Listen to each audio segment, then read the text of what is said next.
I still remember the day I moved into the old mansion on the outskirts of town. It had been abandoned for decades, and the locals avoided it, whispering tales of strange occurrences and unexplained events.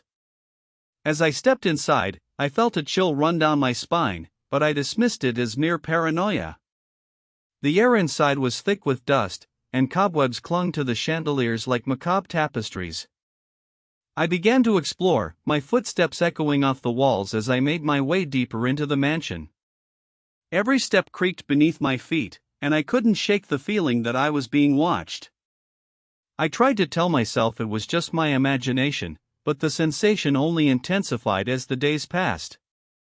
I started to notice strange noises, faint whispers that seemed to come from nowhere and everywhere at the same time. At first, I thought it was just the wind or the house settling, but soon I realized that the whispers were forming words, phrases that made no sense but sent shivers down my spine. I tried to ignore them, to focus on my work, but the words began to seep into my dreams, haunting me with their madness. I knew then that I had to uncover the source of the whispers, to find out what was driving me slowly insane. I scoured the mansion, searching for any clue that might lead me to the truth. And then, one night, I stumbled upon a hidden room, tucked away behind a tattered tapestry. Inside, I found a series of old recordings, each one containing a snippet of conversation, a fragment of a lifelong past.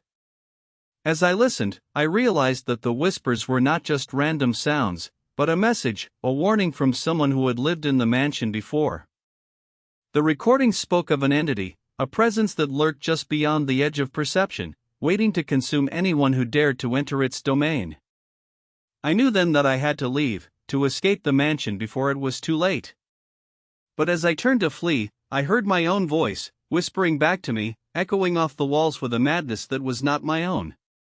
And in that moment, I knew I was not alone, that the entity had been inside me all along, waiting for its moment to strike. The last thing I remember is the sound of my own screams, drowned out by the whispers, as the darkness closed in around me.